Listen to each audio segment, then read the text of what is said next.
Welcome back to The Point, and a special one-hour episode attempting to come to some sort of definitive assessment of Prime Minister Modi's 5-day visit, which ends in a couple of hours' time when he returns to Delhi. Has it been a success, or is the Prime Minister simply coming back having been personally very welcome, personally very impressive, but perhaps without the results that he really wanted? Let's come to some of the issues of importance to the Americans, and let's see whether we've actually been able to converge, or whether, in effect, behind their smiles, they've actually agreed to disagree. And the first, Pramit Pal Chaudhary, is in fact America's frustration, some would say, in fact, their anger over India's nuclear liability law. Now, once again, sitting beside the American president, this is what our Prime Minister said: "We are serious about resolution of issues on both sides to enable civil nuclear cooperation to take off." Does that suggest that India is going to try and find a direct way of tackling America's problems with the clause regarding suppliers' liability? Or am I reading too much into that one sentence? Well, India has been trying to find a solution for some time anyway, but a solution that does not require them to change the legislation. So they have offered, for example, that the supplier's liability will be limited under the rules and regulations and implementation of the law. They have tried to bring in government insurance, that the Indian government will cover the insurance costs of the liability, and you can incorporate it into the costs of the reactor itself. So far, legally, I gather, the lawyers and the various companies involved, and mainly the suppliers' companies, and each nuclear reactor has about 2,000 to 3,000 contractors around the world, have basically said, no, the Indian market's not worth it for us to take that liability. So we're still struggling to get a non-legislative solution. Now, having said that, can I just interrupt there? Sure. We've been struggling with a non-legislative solution for something close to 4 or 5 years, That's and right. we haven't succeeded. When are we going to say to ourselves, there isn't a non-legislative solution and we have to bite the bullet of trying to amend the law, or is that ruled out? I think the reason why we're going to have to bite the bullet is the fact that India's domestic nuclear program is dying. 250 Indian companies make nuclear components as well. And they are put off as well. Since the nuclear liability law has been passed, the Nuclear Power Corporation of India Limited has not been able to get one single Indian company to agree to a contract with them, because their lawyers are saying exactly the same thing. They're saying, we can't afford to pay for the insurance on the liability that you put under this law. It's the same Anglo-Saxon legal system. So Mr. Modi faces the same sort of pressure to amend the legislation from the Americans as he does from the Indians. Exactly, and that's going to be, I think, the reason why we may eventually have to change it, is because the Indian nuclear industry is saying, we are going to walk out of this industry if you don't do something about this. Narayan Lakshman, before I actually talk about how likely it is that Mr. Modi will bite that bullet and amend the legislation, I'll come to it in a moment's time, I want to ask you, because you're sitting in Washington, you have your ear to the ground, how strong is the pressure from the Obama administration, but perhaps from American CEOs as well, to amend the act, to actually amend that supplier's liability clause in the nuclear liability law? I think there's a fair amount of pressure. If you look at statements made by senior administration officials, from time to time they have alluded to the need to amend the law in indirect terms. But at the same time, I would qualify that by saying that it isn't a pressure that makes the Indian side uncomfortable. It has been carefully calibrated to keep the issue on the table and keep Indian Parliament and the executive working on it, thinking about all the things that my co-panelists just talked about in terms of the legislation, but at the same time recognizing that the U.S. is actually in a somewhat vulnerable position vis-a-vis other countries like France and Russia, where the sovereign aspect of their nuclear industry makes it a little easier for them, and they might get ahead of the U.S. if the U.S. pushes too hard on the need to change the legislation. So my sense is that they are going to keep working together on trying to find a law. I mean, the private side, GE and Westinghouse and the others are constantly in conversation, is what we can make out at this end, with the Indian side. But there will probably come a certain point after which, if the Modi government makes it clear that this legislation cannot be changed, owing to domestic stumbling blocks or political stumbling blocks domestically, the U.S. will probably back down and turn its nuclear sights to other countries. Well, that's the interesting thing. Not that the US will back down and say, all right, we'll go ahead and we'll build nuclear plants for you, regardless of your nuclear liability law, but they'll back down and say, fine, we'll turn our eyes and our sights to someone else. That presumably something India cannot afford, because that would also lead to a fairly substantial rupture in the relationship. So both for the reason that Pramit mentioned, that Indian producers are keen to get the law amended, and for this reason that if the Americans actually were to turn their sights away and look to another country, and that could lead to a rupture in the relationship, for both reasons, Mr. Modi may well have to bite this bullet and perhaps sort out the problem over nuclear liability in the most difficult, but at the end of the day, the most effective way as well. Would you agree? I would. I think even the issue is even somewhat bigger than that, and there's a question among not only nuclear suppliers in the U.S. but all companies and multinationals about policy consistency, right? If the law changes, is it going to be the kind of situation like happened with Vodafone, where the law will change retroactively? Even if the law is changing in the right direction. Even if the law is changing in the right direction. So I think I think a lot of businesses are in this sort of wait and see But mode. Now you're painting Mr. Modi into catch-22. He can't win either way. I think it's going to take time to build confidence. I think it's going to have to change there will have to be a change to the law, which I agree will be driven by the consonance of both Indian domestic producers and foreign. And then he has to convince people that the change is a permanent change. Yeah, and then I think it's going to have to be part of a broader. So this is a really tricky number for Mr. Modi. Absolutely. There is no easy solution, and even the obvious but difficult solution needs to be done in such a way that the Americans are convinced you won't change the law back. It's going to take time. I am.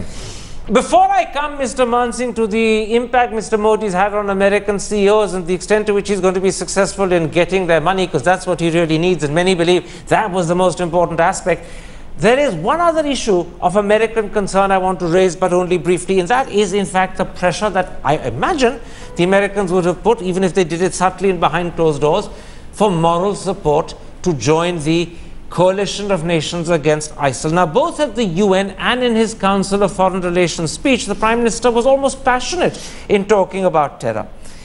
But there was no reflection of that passion in terms of ISIL in the joint statement. Would that have disappointed President Obama, or would he have factored in that despite the passion at the UN and despite the passion at the CFR, Mr. Modi is not going to join me even in terms of moral support over ISIL?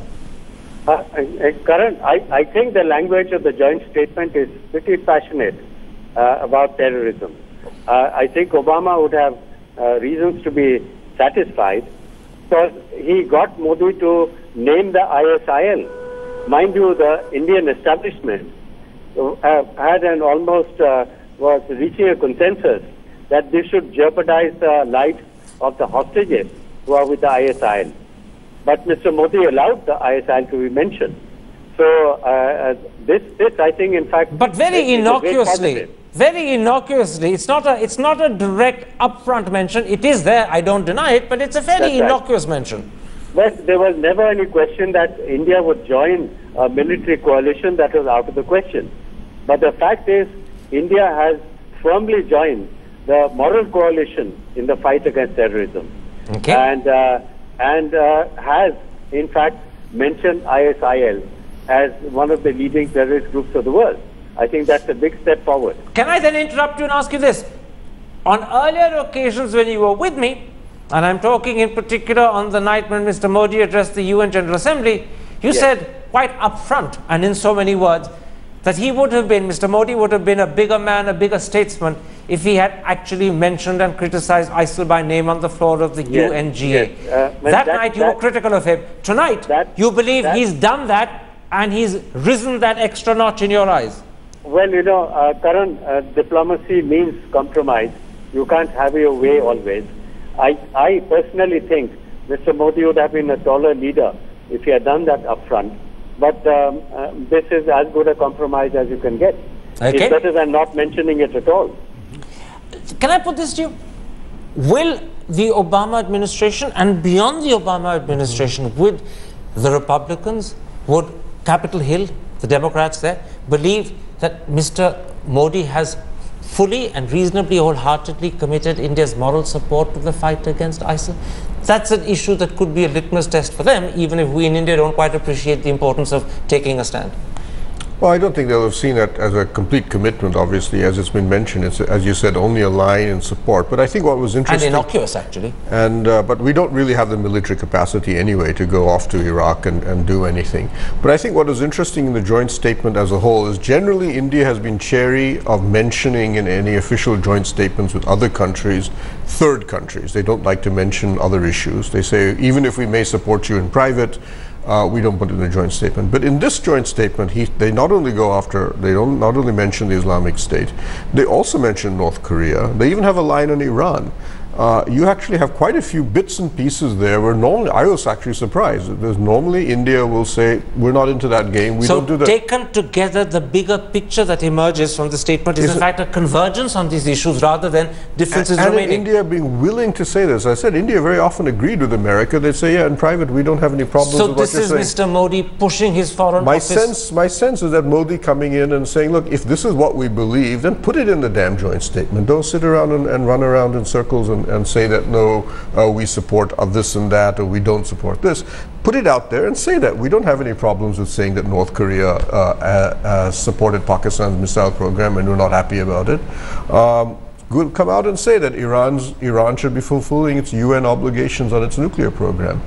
And I think that's good. That's actually that's a remarkable step forward for India. So what you're saying is there's a clear Modi imprint on what the Foreign Office has agreed to say, the countries it's agreed to name, which previously it wouldn't have hesitated. I would sense that our Foreign Office definitely hasn't changed. So yes, I would see it's a Modi imprint. All right, gentlemen, let's come then to what impact Mr. Modi had on American CEOs. Remember, he met some 11 of them for breakfast, 6 more he met on one-to-one meetings, and then there was a reception hosted by the US-India Business Council literally in his last few hours in Washington, where maybe he met some 300 more. I'm going to begin with you on that particular issue, Narayan Lakshman. You are there sitting in Washington. I imagine you've got some idea, although it is very, very early for you, but you may have got some idea of what impact Mr. Modi had on those CEOs as well as on the US-India Business Council reception.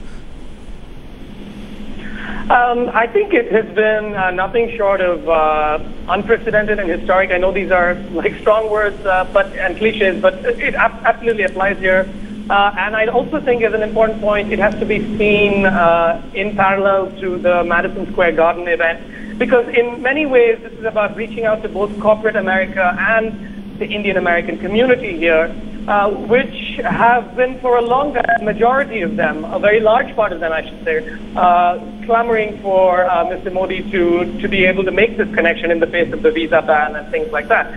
So I think in terms of the specific connection that he made with the CEOs, he has sought to apply the same, the formula, or some would call it the magic that he wove in Gujarat, and directly reach out to individuals from Google, IBM, and so many others to have them invest further into India. And from what I could make out on the ground again at these various events, the impact was enormous. They were very impressed by Mr. Modi. I think the only thing that they would be waiting to see is whether this will actually be followed up by actual, opening up of the economy further in various sectors and in various regards. Because American CEOs are experts at this game. They're not going to be played over by, just a visit and fancy words. In fact, those are exactly the words I was going to say to you, Gordon. In fact, American CEOs are hard-headed individuals. They have a clear idea of what they want. They have a clear idea of what they believe are the obstacles that they want removed. What feedback are you getting, particularly through your offices in America, about the impact Mr. Modi had on these 17, 18 CEOs he met? I'm sure his persuasiveness and his charm would have been impressive. But it's a tough audience, it's a tough audience, a bunch of CEOs of multinationals like that. And I think actually for Mr. Modi, that is the more critical audience than even the president. Absolutely. Because his political future is going to depend on whether he gets the investment here, builds a manufacturing base, improves infrastructure, and get the economy moving the way he hopes. And that's going to depend in large part on whether he can bring in big investment from big companies. And I think that another risk he has is of overpromising. You know, he's an excellent salesman. He's a very charismatic guy, and he knows what they want to hear. Question is, can he come back and make it happen? On that particular issue, can he come back and make it happen? There was an article in the Business Standard today written by their editor, A.K. Bhattacharya, where he says that even though Mr. Modi is charming and persuasive, American CEOs are going to wait and see what changes does he make in critical areas like, for instance, labor law reform, like land acquisition. Now, how quickly does Mr. Modi need to act in those areas for these gentlemen to say, there is a real opportunity, there is real change happening in India, I can make money and I want to put my own money in? Does he have a limited window, or can he do it anytime in the next year or two and still convince them? Depends on how fast he wants the investment. You know, I think that until he starts delivering these kinds of concrete changes, people are going to, for the most part, remain on the sidelines. And so the problem he has, I think in part, is maybe getting out ahead of public opinion. I know Finance Minister Jaitley, appearing on your show, said, you know, after the budget, well, we could only push things so far. India's not ready yet for those kinds of big bang reforms, or Indian voters are not ready for those sorts of reforms. So that's the question. You know, the labor law changes so far, I think, are seen as quite tentative, and I think people really want to see just how far he's willing to go and how far he actually can go in the political context here to make things happen. You've heard Gordon say that Mr. Modi's speed will determine how quickly American investment comes in and how much comes in.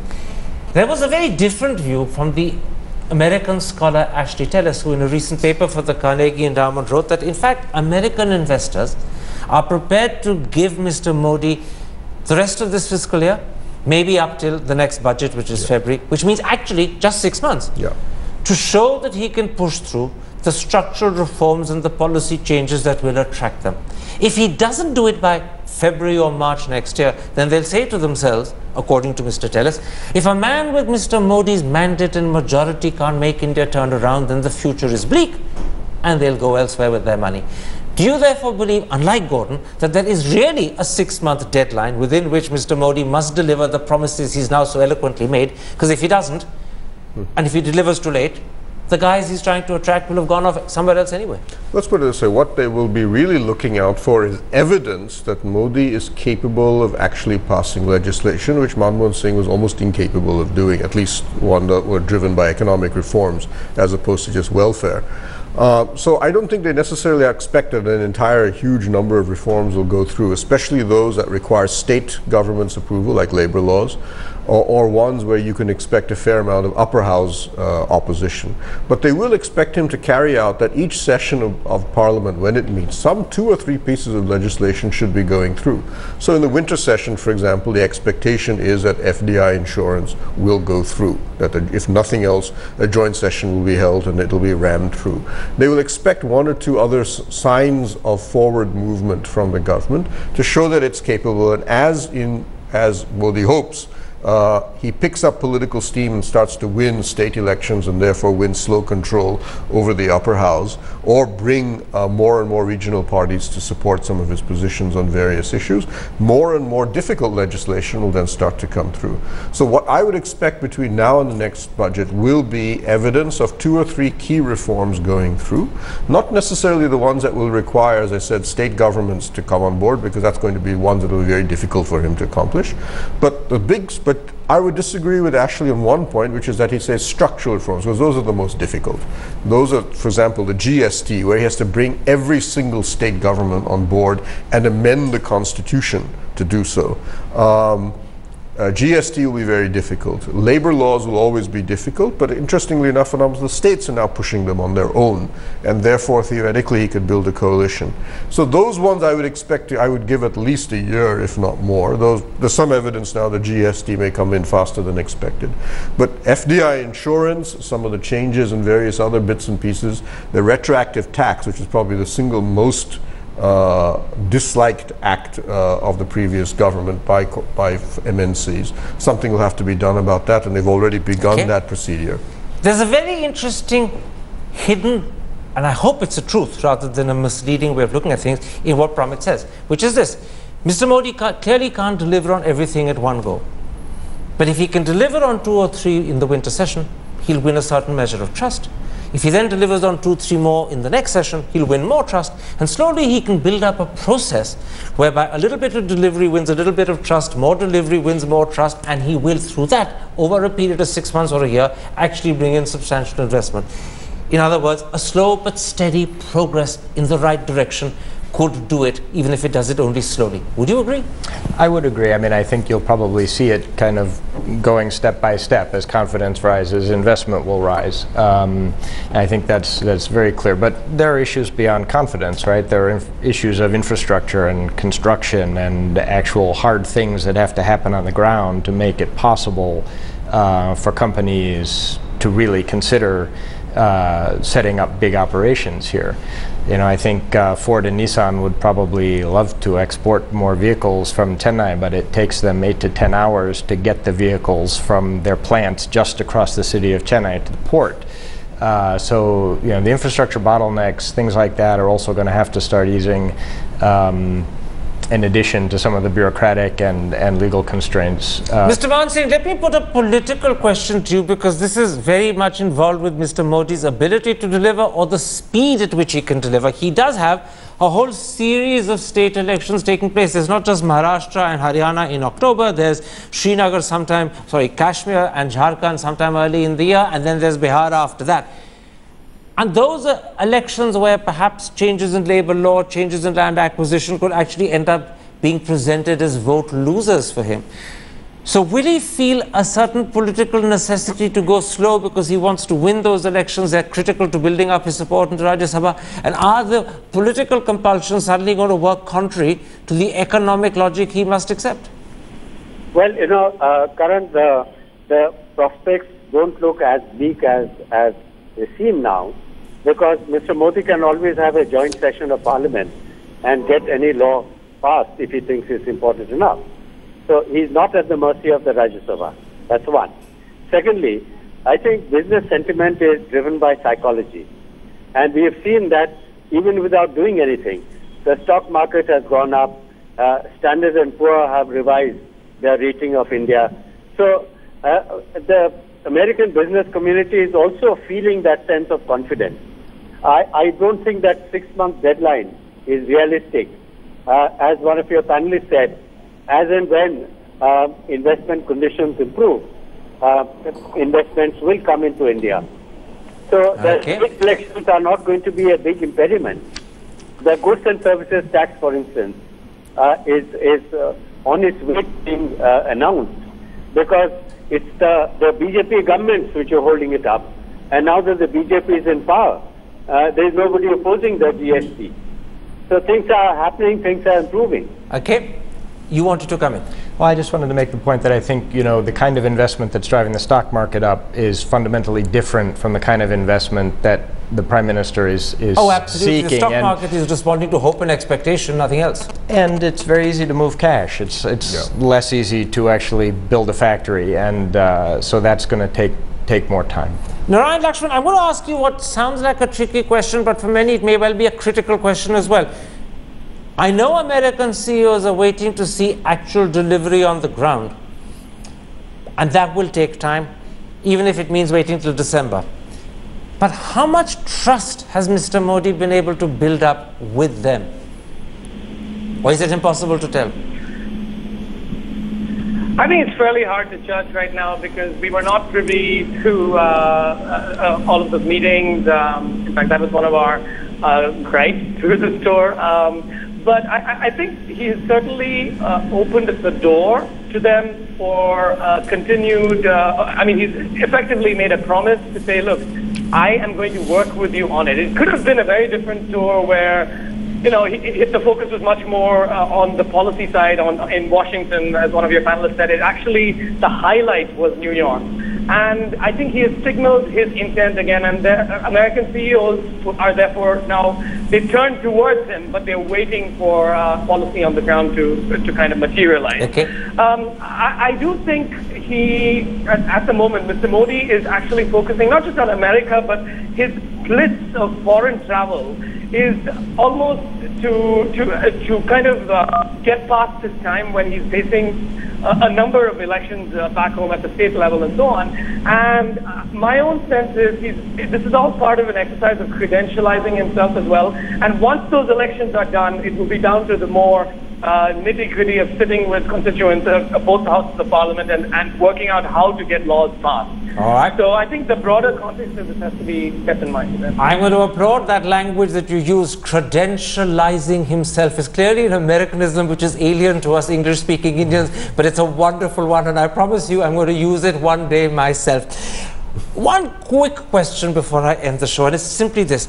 The papers today are talking about people like BlackRock holding investor conferences, seminars, or whatever the phrase was, the possibility of $6 billion early next year. Is that just big talk? I think it's very hopeful talk. I think that you know, India. Welcome. Well, yeah, India is seen as the next big thing for sure, and I think that if the government can get some things right, and if infrastructure starts coming into place, there's an enormous amount of capital and desire on the part of companies all around the world to come into India.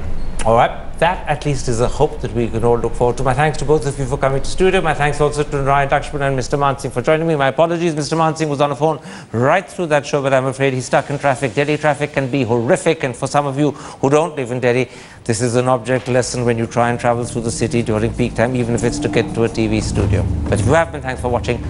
Goodbye. Good night.